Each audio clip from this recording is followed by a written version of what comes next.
Le Maroc a failli tout gâcher, mais El Kaabi a tué le match avec un retourné d'anthologie. Salut à tous les passionnés de foot africain. Bienvenue sur Bensight Breakdown, la chaîne qui décortique chaque match de la CAN comme personne. Aujourd'hui, on attaque fort avec le tout premier match de la Coupe d'Afrique des Nations 2025, ici, au Maroc. Les Lions de l'Atlas contre les Sélacantes des Comores, un match d'ouverture qui promettait du spectacle, du suspense et des surprises. Penalty raté, un gardien comorien en mode muraille, et puis... boum! Un retourné acrobatique d'El Kaabi qui a fait taire 60 000 personnes. Alors, le Maroc a-t-il vraiment lancé sa CAN comme il le fallait? Ou les Comores ont-elles failli créer la plus grosse sensation du tournoi? On va tout analyser ensemble, tactique, stats, moments clés, le tout en profondeur et avec le cœur. Restez avec moi, c'est parti pour le breakdown complet de Maroc 2-0 Comores. Allez, on y va. Qu'en 2025, les Lions de l'Atlas rugissent face aux Sélacantes dans un match d'ouverture disputé. Rabat, 21 décembre 2025 dans une atmosphère électrique au stade Prince Moulay Abdallah, sous une pluie battante qui a ajouté du piment à la rencontre, le Maroc, pays hôte de la Coupe d'Afrique des Nations 2025, a entamé sa campagne par une victoire méritée 2-0 contre les Comores. Ce match d'ouverture du groupe A mis en lumière la domination technique des Lions de l'Atlas tout en soulignant la résilience admirable des Sélacantes, qui participent à leur deuxième édition du tournoi continental.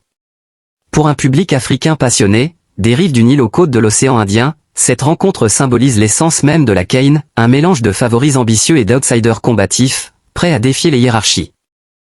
Un premier acte frustrant pour le Maroc, marqué par un penalty raté. Dès le coup d'envoi, les Marocains, entraînés par Wally Regragui et forts de leur rang FIFA, 11e mondial, ont imposé leur rythme avec une possession écrasante avoisinant les 70%.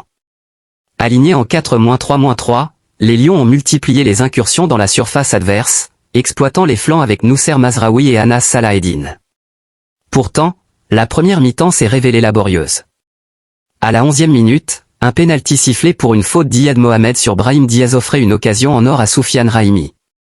Mais le gardien comorien Yannick Pandor, prêté en Belgique et auteur d'une performance héroïque, repoussait la tentative d'une parade instinctive du genou gauche. Ce raté a semblé perturber les hôtes, d'autant plus que leur capitaine Romain Saïs devait quitter le terrain à la 19e minute sur blessure, remplacé par Jawad El Yamik. Les Comores, disposés en 4-4-1 sous les ordres de Stefano Cusin, ont opté pour une défense compacte et des contres rapides. Rafiki Saïd, leur attaquant vedette, a même failli créer la surprise en se procurant une occasion franche, mais Yassine Bounou, le portier marocain, veillait au grain. À la pause, le score nul et vierge reflétait la frustration marocaine, 69,7% de possession, 16 tirs contre 4 pour les adversaires, mais seulement 7 cadrés et une efficacité offensive en berne. Cette première période illustre un piège récurrent pour les favoris en CAN, face à des équipes inférieures sur le papier, les Comores sont 98e au classement FIFA, la pression du public et l'enjeu du match d'ouverture peuvent transformer une domination en stérilité. Pour les nations africaines participantes, comme le Mali ou la Zambie dans ce même groupe, ce match sert de leçon, la patience et la précision sont clés contre des blocs bas. La seconde mi-temps, Diaz et El Kaabi débloquent la situation. Le retour des vestiaires a vu un Maroc plus incisif. À la 55e minute, Mazraoui délivrait un centre rasant parfait pour Brahim Diaz, qui, libre de marquage, ouvrait le score d'une frappe précise du pied droit, 1-0. Ce but, le premier de la CAN 2025, a libéré les Lions et fait exploser les 60 180 spectateurs présents. Diaz, auteur de 7 buts en qualification, confirmait son statut de maestro offensif, malgré une carte jaune reçue en première mi-temps. Les Comores, loin de s'effondrer, réagissaient avec panache. Saïd s'échappait seul au but mais butait sur Bounou, tandis que Youssouf Mchangama testait la vigilance marocaine de loin. C'est dans ce moment de tension que surgit le moment de génie, à la 74e minute, Anas Salaheddine lobait un ballon dans la surface, et le remplaçant Ayoub El Kaabi, entré à la 65e à la place de Rahimi, exécutait un retourné acrobatique somptueux du pied gauche, 2-0. Ce geste, qualifié de but du tournoi par les commentateurs, rappelait les exploits d'El Kaabi avec l'Olympiako, 14 buts en 21 matchs cette saison. Il illustre la profondeur de banc marocaine, un atout majeur pour Regragui dans une compétition aussi dense. Les dernières minutes voyaient les Marocains gérer, avec des occasions pour Youssef En-Nesyri, entré à la 76e, et El Yamik, toutes stoppées par un Pandore impérial, 5 arrêts au total.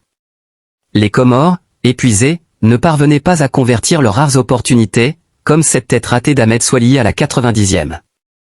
Sofiane Amrabat écopait d'une jaune en fin de match, portant le total à 3 pour le Maroc contre 1 pour les Comores. Statistiquement, la supériorité marocaine est flagrante, 40 touches dans la surface adverse contre 2, 5 corners à 0, et une précision de passe de 90%.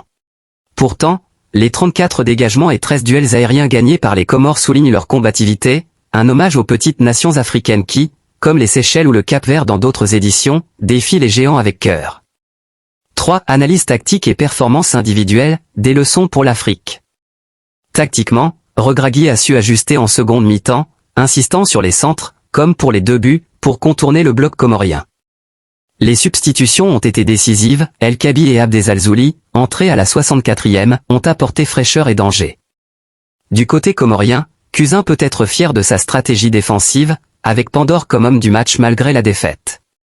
Saïd et Mchangama ont incarné l'esprit offensif, mais le manque d'expérience s'est fait sentir. Pour le continent, ce match met en exergue les enjeux de la CAN, le Maroc, avec sa série record de 19 victoires consécutives, vise un 2e titre après 1976, mais doit corriger son inefficacité initiale avant d'affronter le Mali vendredi.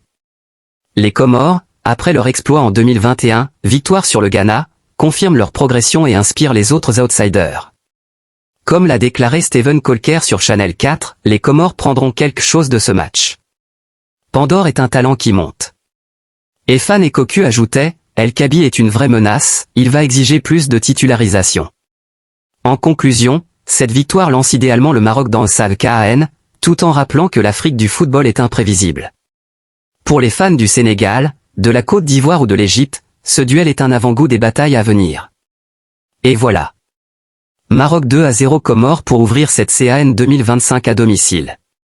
Une victoire qui lance les Lions de l'Atlas sur les rails, mais qui nous rappelle aussi une chose essentielle, en Afrique, personne ne vient pour faire de la figuration. Les Sélacantes ont montré du caractère, du courage, et un gardien qui va faire parler de lui dans les jours à venir. Pour le Maroc, la route est encore longue. Il faudra transformer la domination en efficacité, parce que les prochains adversaires ne pardonneront pas les occasions manquées comme ce soir. Mais ce soir, c'est le pays hôte qui a le sourire, et c'est le football africain qui gagne toujours quand il y a du spectacle, du suspense et du respect entre les nations. Merci à vous tous d'avoir suivi ce breakdown complet sur Bensight Breakdown. N'oubliez pas, likez, commentez, dites-moi en commentaire ce que vous avez pensé du retourné d'El Kaabi, et abonnez-vous pour ne rater aucun match de cette CAN historique. On se retrouve très vite pour analyser le prochain choc du groupe A. D'ici là, que le football continue de nous faire vibrer. À très bientôt, et bonne CAN à tous.